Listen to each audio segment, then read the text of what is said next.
Lucas 7, verso 11. Não Lucas 11, Lucas 7, verso de número 11.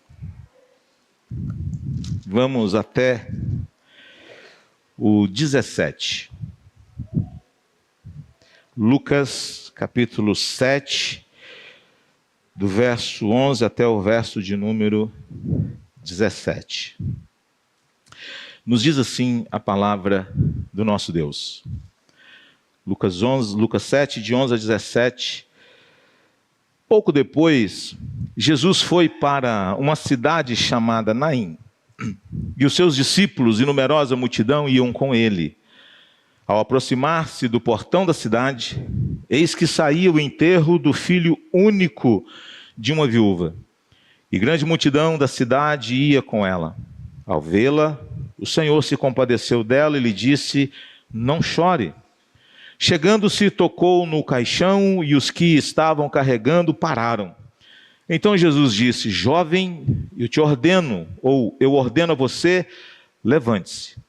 O que estava morto sentou-se e passou a falar, e Jesus o restituiu à sua mãe. Todos ficaram possuídos de temor e glorificavam a Deus, dizendo: grande profeta se levantou entre nós, e Deus visitou o seu povo. Esta notícia a respeito de Jesus se espalhou por toda a Judéia e por toda aquela região. Oremos mais uma vez. Senhor, obrigado pela bênção desta manhã, esse dia tão lindo, de sol, de luz, que nos leva a pensar, Senhor Deus, na irradiação da Tua graça sobre as nossas vidas. Jesus ressuscitou no primeiro dia da semana. Discípulos que estavam tremendamente abatidos, desanimados, sem esperança, por causa da ressurreição, se encheram de ousadia, de coragem e fé. Muito obrigado, Senhor Deus, porque se Jesus ressuscitou, podemos crer que o Senhor pode fazer novas todas as coisas. O Senhor pode nos curar, o Senhor pode nos avivar, o Senhor pode restaurar, o Senhor pode renovar, o Senhor pode, Deus, porque o Senhor tem poder. Então nós estamos aqui nesta manhã porque somos prova da graça miraculosa do Senhor sobre nossas vidas. Estávamos mortos em delitos e pecados, mas Deus, por causa do grande amor com que nos amou, nos deu vida em Cristo Jesus. Obrigado porque a Tua palavra, ela é um meio de graça para a nossa edificação e transformação. Então fala aos nossos corações neste momento. Oramos pedindo isso no nome de Jesus. Amém. Irmãos, tem acredito eu, um costume americano de duas formas de você perguntar às pessoas. Uma delas é perguntar como elas estão. Aquele nosso protocolo, e aí, tudo beleza? Beleza. Mas quando a gente quer de fato saber como as pessoas estão, a gente não fica apenas perguntando: e aí, tudo bem? Não. Pelo menos foi um pastor norte-americano quem disse isso, e eu acredito que ele sabe do que está falando, né? E ele disse que o americano, quando quer saber de fato como as pessoas estão, eles perguntam: como você está? De verdade. De verdade. O como você está é muito comum entre nós. E a resposta também ela é muito evasiva, assim. Tudo beleza. Não está tudo beleza. Não está tudo bem. Como você está de verdade muda não só o tom da pergunta, muda a natureza da pergunta, muda o propósito da pergunta e, consequentemente, muda também a natureza da resposta. E aí não tem como a gente fugir. Ou a gente abre o coração, ou a gente esconde as coisas que nele estão. Como você está de verdade?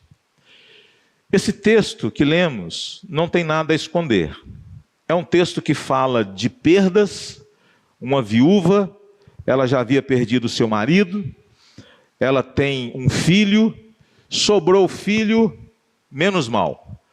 Ela tem subsistência, ela tem a garantia de que o básico para a sua vida haveria de ser providenciado por aquele menino, Mas agora ela perde, eu vou ousar dizer, a segunda coisa mais importante da sua vida. A primeira foi o marido. Amém, irmãos?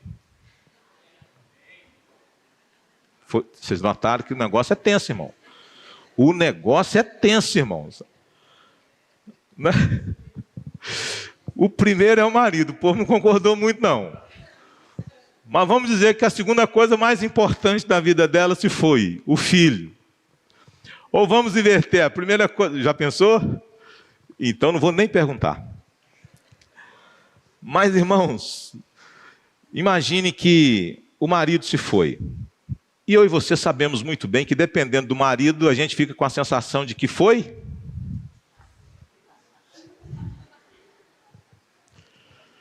Partiu sem deixar de si saudade. Foi tarde, pastor.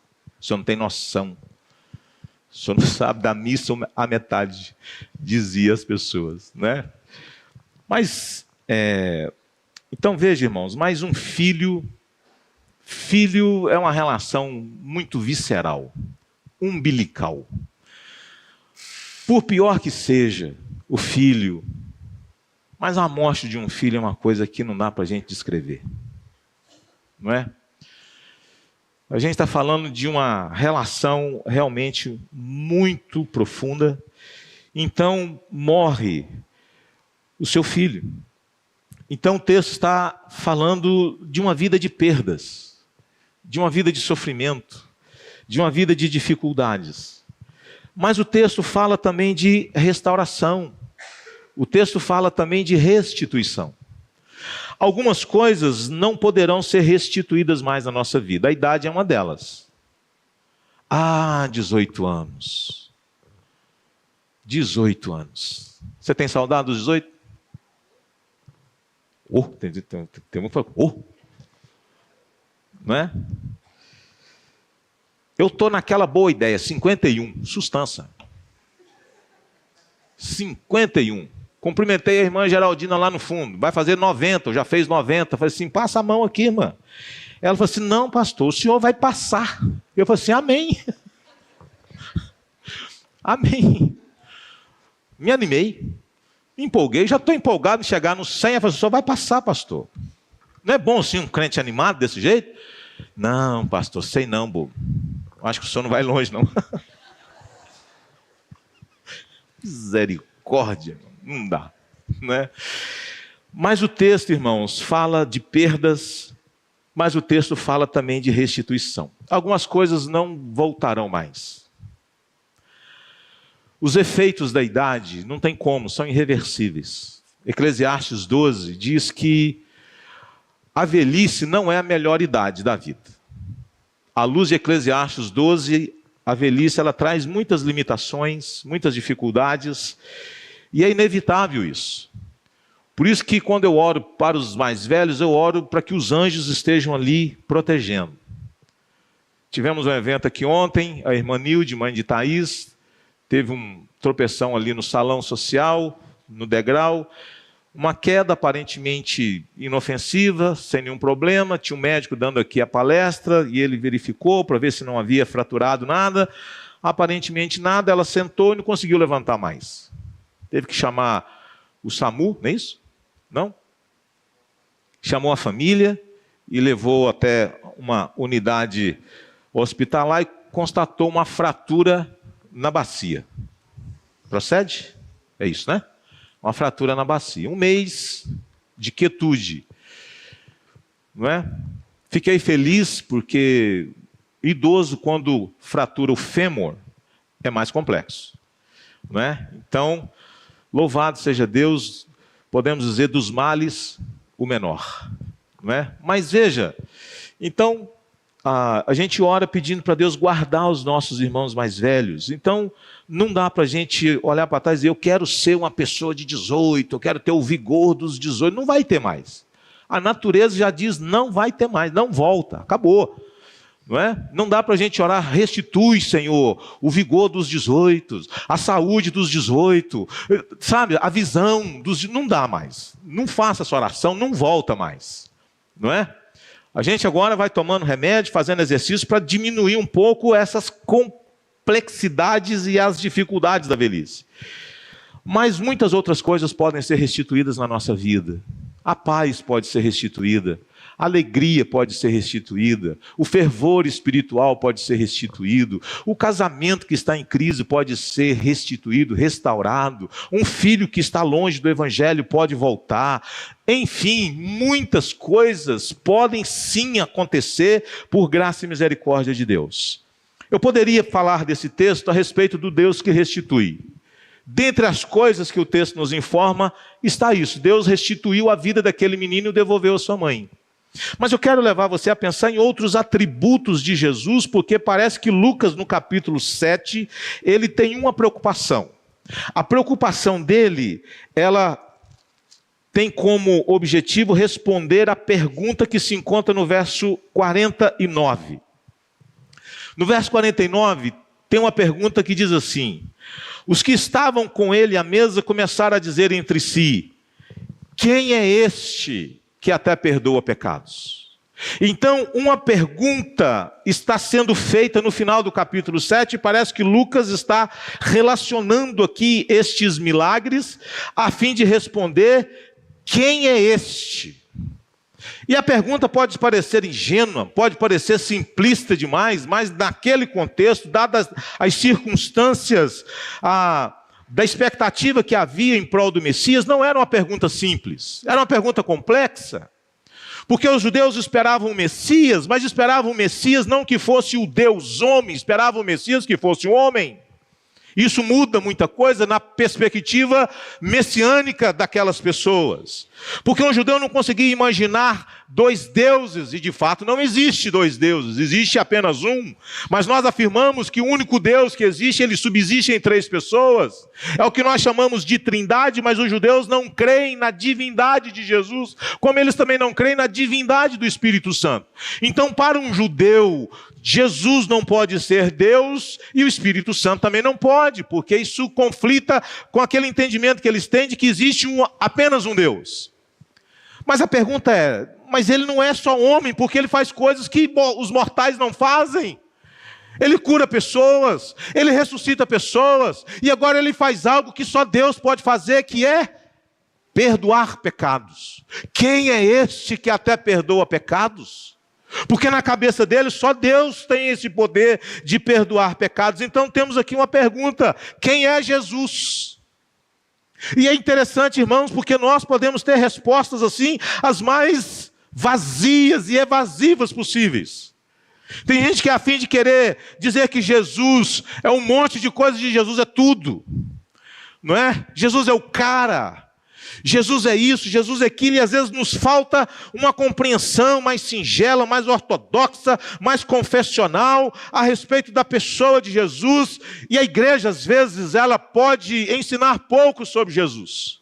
A gente pode ensinar um monte de coisas a respeito de Deus, relacionadas ao reino de Deus, mas às vezes nós não estamos ensinando a respeito da questão unificadora de todas as coisas, o prisma por meio do qual tudo convergia e por meio do qual todas as coisas fluíam, que é Jesus Cristo.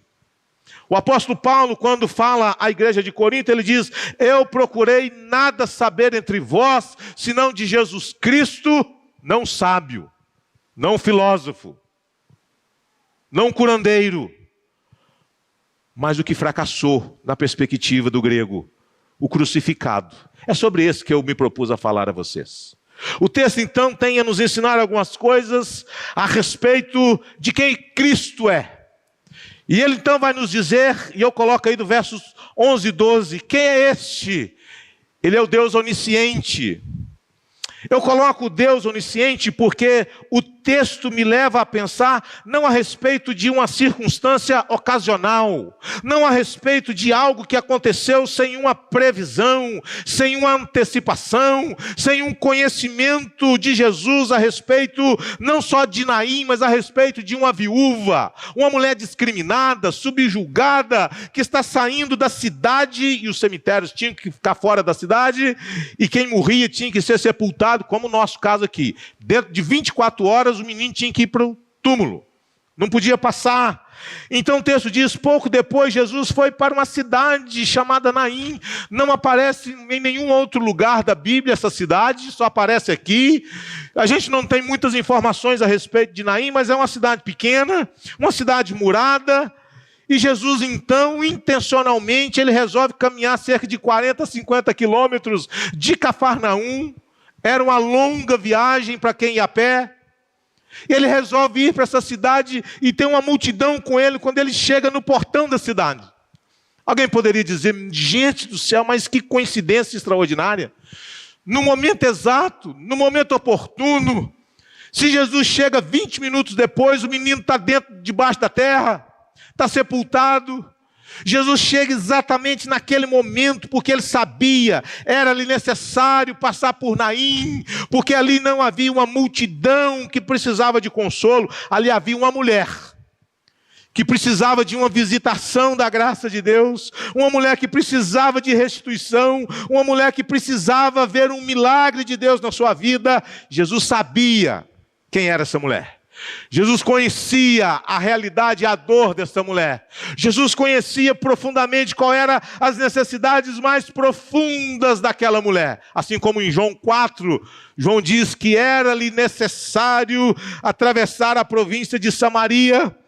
Jesus não precisava necessariamente em João capítulo 4 passar por Samaria, mas ele sabia que ali havia uma mulher samaritana, mulher de vida fácil, mulher de muitos homens, de muitos amores, que precisava experimentar algo extraordinário na sua vida. Ela precisava da água da vida. E aqui nós temos um Jesus Cristo que sabia que em Naim tinha uma mulher. E era-lhe necessário passar por Naim, andar o dia inteiro debaixo de um sol escaldante e chegar na cidade naquele exato momento, aquele cortejo, numerosa multidão, porque dada a natureza da morte, o texto não nos informa, mas a gente fica compadecido e a gente chora até por quem a gente não conhece. Você já teve essa sensação? Você vai num lugar, você diz, meu Deus, mas não é possível, é um jovem, a vida inteira pela frente, o que vai ser da mãe desse menino? Meu Deus, o homem já foi, e o filho que abraçou a causa, que é o cuidador, que é o provedor, o menino morreu, a gente também chora. Nunca vi, nunca conheci. Quantas vezes eu já não chorei por pessoas que eu não conheço, por pessoas que eu nunca vi, dada a natureza, dadas as condições de vida, toca a gente, mexe com as nossas emoções. É o caso aqui, é uma cidade pequena, e quem veio da cidade pequena sabe que dependendo de quem morre, de como morre, não é apenas isso, dependendo de quem morre, de como morre. Se é uma morte traumática, se é uma coisa assim que vai gerando aquela comoção municipal, nacional, aquilo mexe com as nossas emoções e a tendência é que os curiosos vão afluindo. Só que ali, diferente de nós, tinha as carpideiras, as choradeiras profissionais. Irmão, tinha que ter muita cebola assim, descascada para fazer essa mulherada chorar. E era um desespero, elas choravam não apenas aquele choro contido, era um choro extravasante. Será que a família já não tinha lágrimas suficientes? Não tinha que contratar as choradeiras profissionais? Mas havia. E elas estavam ali, vestidas de preto, acompanhando a mãe indo à frente. Irmãos, é muito bonito. Porque o texto, ele vai dizer, portanto, pouco depois, ele vai para essa cidade. E ao aproximar-se do portão da cidade, aí Lucas diz assim, eis. Ele está chamando a atenção especial para aquilo que haveria de acontecer. É um cortejo fúnebre que está saindo pelo portão da cidade. Pois não era permitido sepultar ninguém dentro da cidade. Naquele momento exato, Jesus sabia, irmãos, que havia uma mulher. É muito bonito isso, presta atenção. É uma cidade pequena e é uma mulher discriminada. É uma viúva. Jesus passa por essa cidade sem importância, sem relevância. Não é uma Osasco da vida. O 5º maior PIB do Brasil. Não é a cidade de São Paulo. Milhões de pessoas. Uma multidão. Não, é uma cidade pequena. É uma Dom Cavate da vida. Talvez até menor. não é? Talvez até menor, pequenininha. Mas Jesus passa por aquela cidade porque havia uma alma, havia uma mulher, havia um ser humano que precisava de consolo, que precisava da graça, que precisava da misericórdia, que precisava da bondade. E note que Jesus ele já estava rodeado de uma multidão. Irmãos, Deus tem umas coisas assim muito surpreendentes. Lucas está pregando em Samaria e um avivamento acontece ali em Samaria. Muita gente está se convertendo, muitos demônios estão saindo das pessoas, gente sendo curada. O Espírito Santo diz para ele assim: é necessário que você deixe essa multidão e vá para um caminho que se acha deserto. E ele encontra um homem, um etíope. E nunca mais tivemos informações a respeito do etíope, até que a história vai dizer que na Etiópia, durante muitos anos, uma quantidade grande de pessoas se converteram a Cristo e eles perguntaram: de onde, meu Deus do céu? Quem é que veio para cá pregar o Evangelho? E muitos acreditam piamente que a conversão de muitos etíopes se deu por causa daquele homem, do tesoureiro da rainha de Candace, que volta para sua terra cheio da graça de Deus e compartilha o Evangelho, e muitos se renderam a ele. Então, irmãos, aqui Jesus passa por essa cidade, passa por essa vila, passa por esse lugar simples, porque Jesus, uma alma, tem muito valor, não importa onde. Então ele frequenta desde os ambientes mais glamurosos, como na casa de Zaqueu, que era rico, mas ele vai para um cemitério.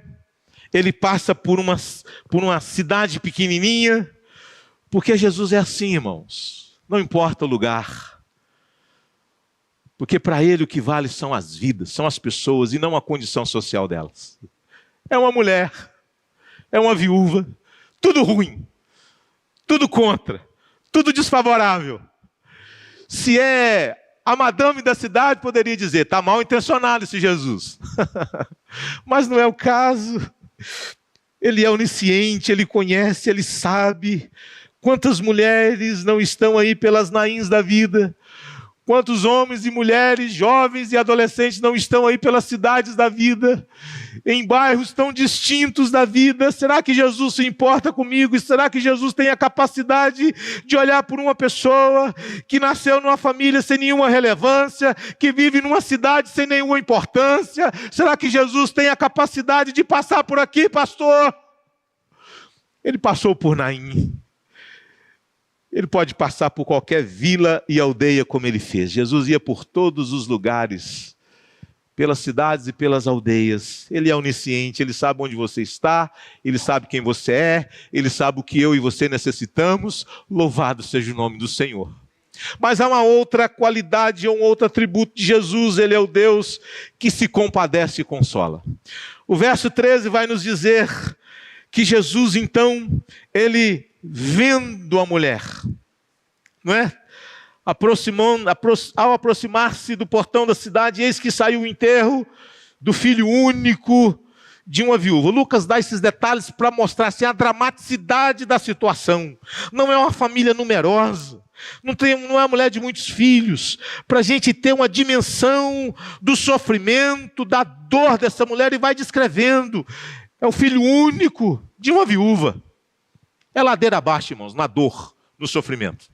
É ladeira abaixo na angústia da alma humana, do sofrimento humano. Mas o texto diz: ao vê-la.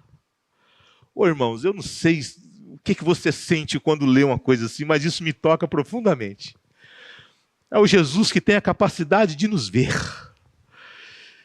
Ele conhece profundamente cada um de nós. Ao vê-la, ele se aproxima, não apenas isso, o texto diz: ao vê-lo, o Senhor, ele se encheu de sentimentos profundos. Aqui essa ideia de compadecer não é aquele sentimento abstrato, não, olha, Deus te abençoe, vai dar tudo certo. Não, mas é sentir algo muito profundo, algo que vem de dentro, algo que vem das entranhas. Ele se compadece do sofrimento dessa mulher, ele se compadece da dor dessa mulher. Há aqui uma empatia muito profunda por aquilo que aquela mulher estava passando. Jesus sentiu profundamente, e o texto diz, ele compadeceu-se dela e diz, não chore.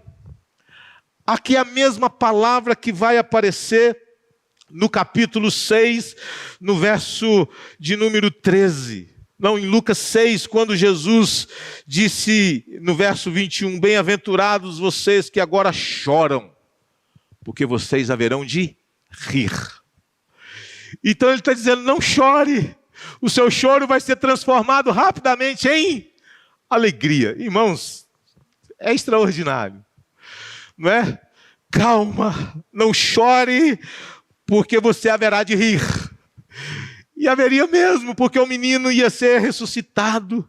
E há aqui, queridos, 3 coisas muito bonitas para a gente pensar. Primeiro, olha o que o texto diz. Ao aproximar-se do portão, o verso 13, ao vê-la, olha a expressão que Lucas usa, o Senhor. Veja, isso não é uma questão qualquer. A gente pode passar assim, lendo o texto hoje, em cima dessa informação assim, desapercebidamente. Mas veja, Lucas ele não está aqui pegando alguma expressão emprestada de algum outro autor. Ele está sendo aqui autoral no uso desta afirmação. O Senhor se compadeceu dela, da viúva, de um modo particular. O contexto aqui, meus irmãos, ele nos leva a olhar para um texto do Antigo Testamento, que é de Isaías, capítulo 54, do verso 7 a 10. Em Isaías 54 diz que o Senhor é quem consola Israel. E aqui Lucas está dizendo quem é o consolador de Israel. Não é o Yahvé, é o Jeová, é o Senhor Jesus, é o Yeshua, é Cristo. Ele é o Consolador. Ele está usando para Jesus a mesma qualidade, o mesmo atributo de Deus no Antigo Testamento. Está aqui o Filho de Deus, está aqui o Deus encarnado. Ele é o nosso Consolador. Ele é o Senhor de Israel. Ele é o Senhor de Israel. Segunda coisa, ou segundo elemento fora de sintonia com a ocasião, é a ordem de Jesus. Não chore. Lógico, Jesus, ele dá esta palavra de consolação, porque se é conosco que está indo sepultar alguém, a gente poderia dizer, esse rapaz não está sabendo de nada, meu Deus do céu.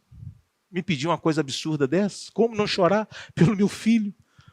Como não chorar por aquele que eu amei tanto, por aquele que cuidava de mim, por aquele que era responsável por minha vida? Como não chorar a morte de um filho? Mas Jesus sabia o que ele haveria de fazer. Jesus haveria de transformar o pranto da viúva em riso. Que coisa maravilhosa que Jesus é capaz de fazer, irmãos. Diante, às vezes, de sofrimentos absurdos, Ele pode encher o nosso coração de paz, de alegria, mesmo que sejam momentos de tanta lágrima, mas a gente pode experimentar da paz e do conforto do Senhor na nossa vida. Agora, é muito bonito, irmãos, porque no texto anterior nós temos um enfermo.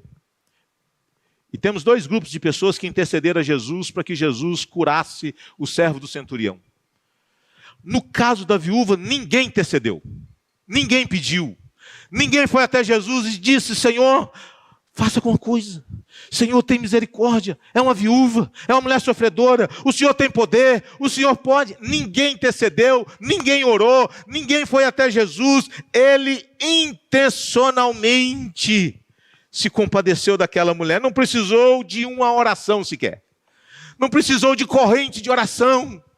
Nada contra a corrente de oração. Não precisou de uma multidão de intercessor. Nada contra termos uma multidão de gente intercedendo. Não precisou de nada disso, porque Jesus decidiu visitar aquela mulher com graça e com misericórdia.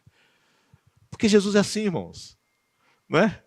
É assim. Ele nos visita graciosa e poderosamente. Ele é Deus, Ele é Senhor. Uma terceira coisa que o texto diz, vendo-a, se compadeceu dela. Agora, sabe o que chama a atenção? Porque no capítulo 8, verso 2 e 3, vai dizer que Aconteceu depois disso que Jesus andava de cidade em cidade, de aldeia em aldeia, pregando e anunciando o evangelho do reino de Deus, e iam com ele os 12 discípulos e também algumas mulheres que haviam sido curadas de espíritos malignos e de enfermidades. Maria, chamada Madalena, da qual saíram 7 demônios. Joana, mulher de Cusa, procurador de Herodes. Susana e muitas outras, as quais com seus bens ajudavam Jesus e os seus discípulos. Parece ser uma coisa assim desconectada, mas esse Jesus tem a capacidade de ver aqueles que os homens não viam. As mulheres. Elas eram discriminadas, subjugadas, rechaçadas. E parece, irmãos, que isso tem uma conexão muito bonita, porque as mulheres perceberam que aquele rabi era diferente de todos os mestres que tinham em Israel. Ele se importa com as mulheres, ele dá atenção às mulheres, ele não discrimina esse grupo social importante, ele vê aquilo que os religiosos e aquilo que os rabinos, os mestres, não tinham capacidade de fazê-lo. Então elas tinham confiança de que Jesus não haveria de discriminá-las. Muita bobagem é dita a respeito do cristianismo ocidental, que ele é machista, que ele é... O que mais? Conservador e não sei o quê. Que esse padrão que foi estabelecido é capaz de promover as piores neuroses possíveis. Irmãos, se teve um movimento que mudou de maneira extraordinária essa percepção, foi o Senhor Jesus e o Evangelho do Reino de Deus. Quantas mulheres, aqui o texto nos informa um pouco a respeito de quem elas eram. Mulheres que teve históricos difíceis, mas mulheres que eram de famílias importantes da sociedade. Não eram... Estavam servindo o Senhor Jesus. Veja que coisa bonita, irmãos, aos olhos aqui de quem registrou esse episódio, que foi Lucas. Ele está procurando mostrar que Jesus é aquele que tinha uma preocupação pelas mulheres. Esse grupo social discriminado, rechaçado. Então, que coisa bonita, para quem quiser ampliar essa compreensão, basta ler o Evangelho todo de Lucas e vai perceber com facilidade que Jesus se importava com aqueles que eram discriminados, subjugados, quer seja por sua condição social, moral, profissional, familiar ou racial. E Jesus vendo-a, Lucas diz, ele vê o que os mestres não viam, ou não quiseram, ou não queriam ver. Que coisa bonita isso, não é? E tem duas coisas importantes. Por que aquela mulher precisava de consolo, irmãos? Preste bem atenção. Na opinião de alguns religiosos daqueles dias, uma mulher que se transformava numa viúva era entendido como manifestação do juízo de Deus. Seu marido morreu, juízo de Deus sobre a sua vida, minha irmã. Deus está tratando com você. E alguns mais impiedosos diriam, Deus está pesando a mão. E essas coisas passam pelo nosso coração, não é? Era castigo, dado a situação humilhante de dependência a que ela seria submetida. Imagina você ter que sepultar o marido, vem os crentes, ao invés de consolar, diz, juízo de Deus. Para piorar a situação, o menino morre. Num contexto judaico, quem é que tinha vida longa? Os filhos que honravam pai e mãe. É um mandamento com promessa. Se um menino morre na juventude, o que é isso? Juízo de Deus.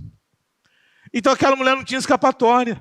O menino morre, não teve vida longa, não honrou pai e mãe, não cumpriu os mandamentos. A comunidade olhava e dizia, juízo de Deus. O marido faleceu, juízo de Deus. Não tinha para onde correr.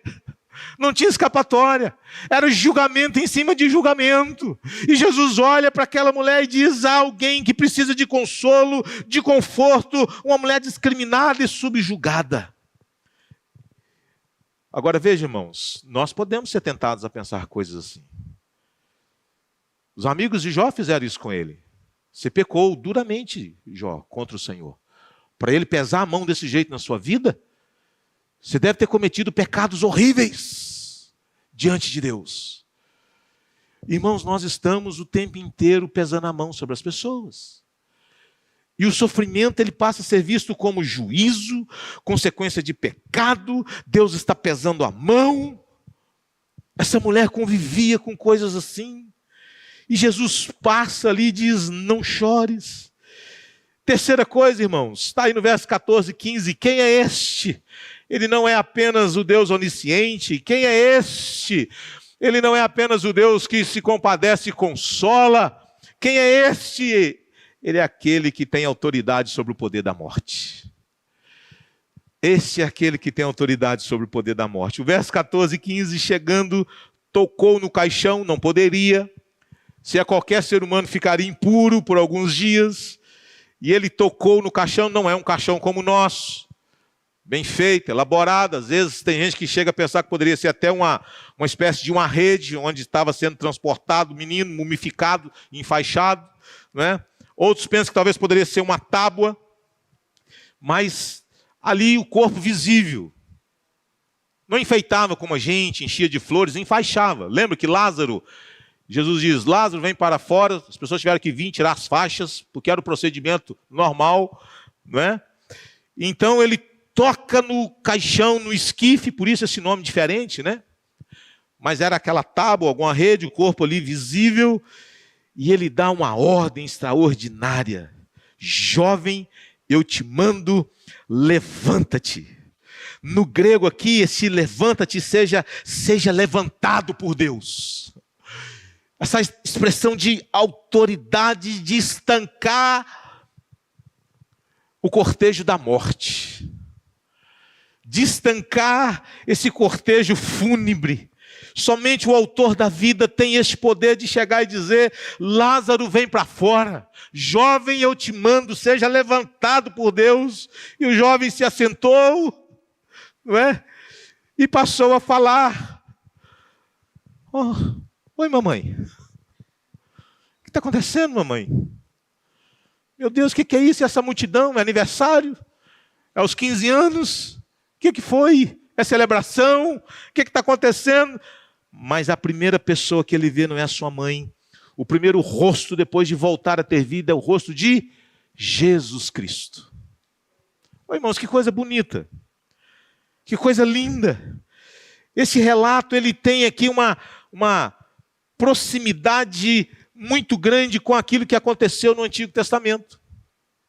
Quando nós temos a ressurreição também do filho de uma viúva. E o profeta Elias, ele ressuscita um jovem também, curiosamente, a região era muito próxima. A região de Naim era muito próxima do lugar onde o profeta Elias ressuscitou o filho de uma viúva, conforme o texto de 1 Reis, capítulo 17, verso 23. Você pode até grifar na sua Bíblia aí. 1 Reis 17, 23, é uma chave bíblica, porque a conexão, ela é muito importante, não só por causa da ressurreição, mas também por causa da declaração que vai ser feita aqui no final. Essa frase, irmãos, ela tem implicações cristológicas muito profundas, pois aqueles que são ressuscitados da morte não pertencem mais a este mundo, pertencem agora ao Senhor Jesus.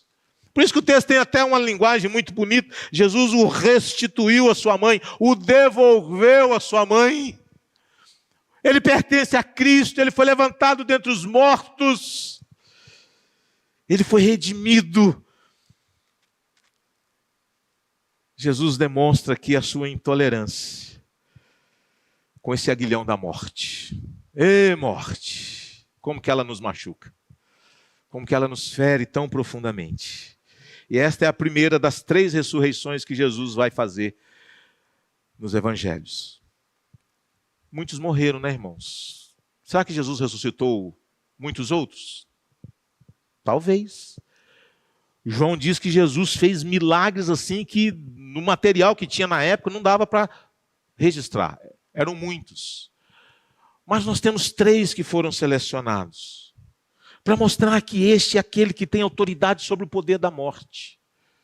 Esse é aquele que tem poder de estancar quando a nossa alma, ela já está com a vela acesa, a gente já perdeu toda e qualquer possibilidade e perspectiva de vida. Irmãos, pode parecer estranho, mas não são poucos aqueles que, embora estejam vivos, biologicamente falando, mas a alma já está fedendo. Já não consegue sonhar, já não consegue ter esperança, já não consegue ter perspectiva, já não consegue olhar a vida sob nenhuma possibilidade mais. É o fim, acabou, não vale mais a pena viver. Ali chegou aquele que tem autoridade para dizer: levanta-te, levanta-te, eu te mando, levanta-te. Irmãos, é para a gente levantar, sacudir a poeira e diz: está difícil, mas no nome de Jesus nós vamos para cima. É com a graça dele que nós vamos rompendo em fé. Porque esse tem autoridade para chegar nesse cortejo da morte, da dor, da tristeza e colocar vida para aqueles que já estavam celebrando a morte. Jesus tem esse poder, irmãos. Ele pode fazer isso. Por último, ele é o Messias prometido. Olhe o verso 16 e 17. Todos ficaram possuídos de temor e glorificavam a Deus, dizendo: grande profeta se levantou entre nós e Deus visitou o seu povo. Esta notícia a respeito de Jesus se espalhou por toda a Judéia e por toda aquela região. Por que Lucas está registrando isso aqui? Lucas está usando expressões muito fortes. Deus visitou. Essa visitação se assemelha muito à visitação de Deus lá no Êxodo, tirando o povo da escravidão do Egito, visitando o povo com consolo, com libertação. Está dizendo, assim como Deus visitou o seu povo no Egito, Deus está nos visitando aqui também. Uma segunda coisa, grande profeta. De onde veio essa ideia de grande profeta? Veio de Deuteronômio capítulo 18. Deuteronômio 18, verso 15. Moisés diz: o Senhor vai levantar um profeta semelhante a mim. A ele vocês devem ouvir. Quem é o grande profeta? Quem é esse grande homem? É Cristo Jesus, o Filho de Deus, o Messias prometido. Então, a perspectiva, ela está se cumprindo. E mais, irmãos, este milagre de Jesus, ele fornece evidências para convencer os amigos de João Batista. A sequência do texto vai dizer que João Batista mandou os seus discípulos irem até Jesus perguntando: vem cá, você é aquele que estava para vir ou a gente vai ter que esperar outro? Como é que é? Aí Jesus diz: vai lá e diga a João Batista que os cegos veem, os surdos ouvem, os aleijados andam, não é? Ou seja, essa perspectiva cristológica está se cumprindo. Jesus realmente é aquele prometido pela profecia judaica que conduzia ao novo êxodo, conforme está descrito também em Isaías capítulo 35. Ele é o Messias prometido. A tipologia aqui com Elias e Eliseu, por isso que há uma proximidade muito grande, porque Elias ressuscita também um jovem que havia morrido. Mas ela não é apenas uma informação qualquer, porque a tipologia de Elias e Eliseu é mencionada subsequentemente ao longo de praticamente todo o capítulo 7. E você vai perceber que mais adiante, quando Jesus está sendo transfigurado, vai aparecer duas figuras com Cristo: Moisés e Elias. Lucas, ele está preocupado com esses desdobramentos. Quem é Jesus? Temos a missão profética de Cristo, temos os poderes milagrosos de cura de Cristo, e nós temos também, meus irmãos, a inclusão dos gentios no ministério de Cristo. Lucas procura deixar muito claro que esse Jesus é o Filho de Deus, o Messias prometido, que veio na autoridade e no poder de Elias. O aguardado de Israel, o consolador de Israel, o salvador de Israel. Simeão, que é aquele idoso que pegou Jesus nos braços e disse: Senhor, podes despedir em paz agora o teu servo, porque os meus olhos já viram a tua salvação. Lucas está dizendo que esse Cristo é o cumpridor das profecias do Antigo Testamento. Ele é o Messias prometido, ele é o Deus de Israel. Termino com algumas aplicações para nós. Primeiro, irmãos, o que Jesus foi capaz de fazer? Presta atenção nos verbos. Jesus viu, Jesus se compadeceu, Jesus consolou, Jesus ressuscitou, Jesus restituiu. Irmãos, é muito bonito essa quantidade de coisas lindas num milagre só. Ele nos vê. Mas ele apenas não nos vê e fica indiferente, ele sente a nossa dor. Por isso ele é capaz de se compadecer. Por isso que a Bíblia diz que ele foi tentado em todas as coisas, ele sofreu coisas terríveis, ele sabe não só o que é tentação, mas ele sabe o que é também sofrimento. Por isso que ele pode se compadecer de nós. Mas ele é aquele capaz de enxugar dos nossos olhos toda lágrima, ele é o consolador. Ele tem o poder de chegar e colocar a mão no ombro e dizer: não chores, mulher, não chores, meu servo, não chores. Só ele tem esse poder de consolar profundamente o nosso coração, mas ele tem o poder de ressuscitar, de trazer a vida de volta. Ele tem o poder de restaurar, ele tem o poder de restituir. A gente não vai cantar aquela música nunca aqui. Restitui. Não vamos cantar não, irmão. Mas nós cremos que ele restitui sim. Ele restitui a paz. Ele pode restituir a alegria. Ele pode restituir a vontade de viver. Ele pode restituir a esperança que um dia fracassou e parece que morreu. Ele tem esse poder. E para terminar, nós vamos orar. E vamos orar por quem? Nós vamos orar por quem está sofrendo, irmãos. Vamos orar por quem está sofrendo. Sofrendo, quem sabe, por causa da sua condição social. Sofrendo, quem sabe, por ser viúva, por ser solteira. Por ser casada e não ter filhos. Sofrendo. Sofrendo. Vamos orar por quem precisa de consolo. Vamos orar por quem precisa de vida. Não quero mais viver, pastor. Não aguento mais. Vamos orar por quem precisa de restituição da alegria, da paz, do amor, do descanso, da gratidão, da adoração. Talvez você diga: pastor, Jesus não curou meu filho, minha filha, meu marido, minha esposa. Como eu posso me alegrar? Mesmo que o seu filho não tenha sido ressuscitado ou curado, eu posso te dizer que a nossa alegria pode ser real. Pois o Filho de Deus, ele não só morreu, mas ele ressuscitou.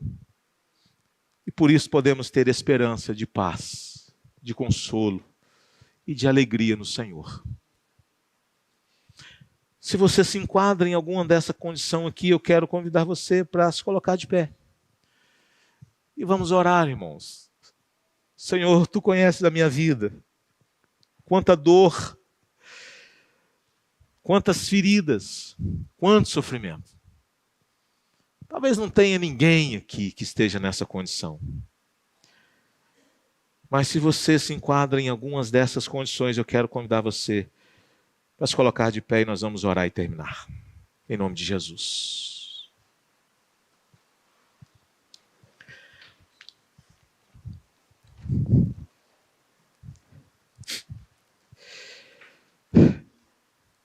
Querido Deus, o Senhor passou por uma cidade simples. O Senhor visitou um povo simples.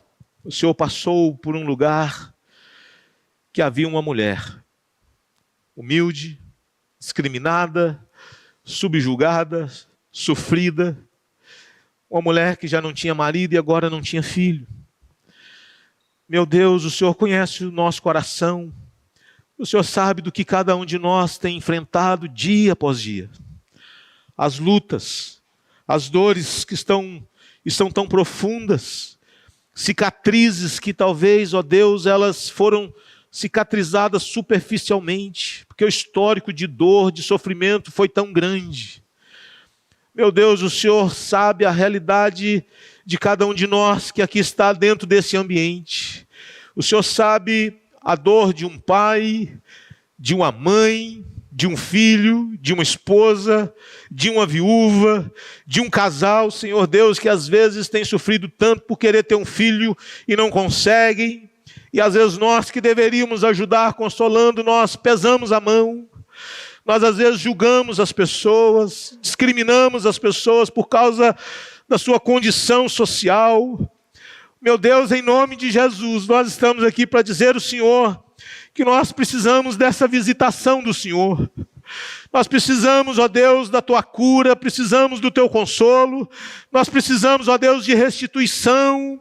Não são poucos aqueles, ó Deus, que às vezes estão pensando em atentar contra a sua própria vida, porque perderam a vontade de viver, porque não conseguem olhar para a vida com esperança, com expectativa. Meu Deus, nós oramos para que o Senhor tenha misericórdia de nós. Oramos para que o Senhor visite cada coração. Oramos para que o Senhor esteja trazendo cura. Oramos para que o Senhor esteja trazendo vida. Oramos para que o Senhor esteja trazendo paz. Oramos para que o Senhor esteja trazendo restauração. Oramos para que o Senhor esteja trazendo alegria no coração. Oramos para que o Senhor esteja trazendo fervor espiritual de novo. Oramos, ó Deus, para que o Senhor nos visite graciosamente.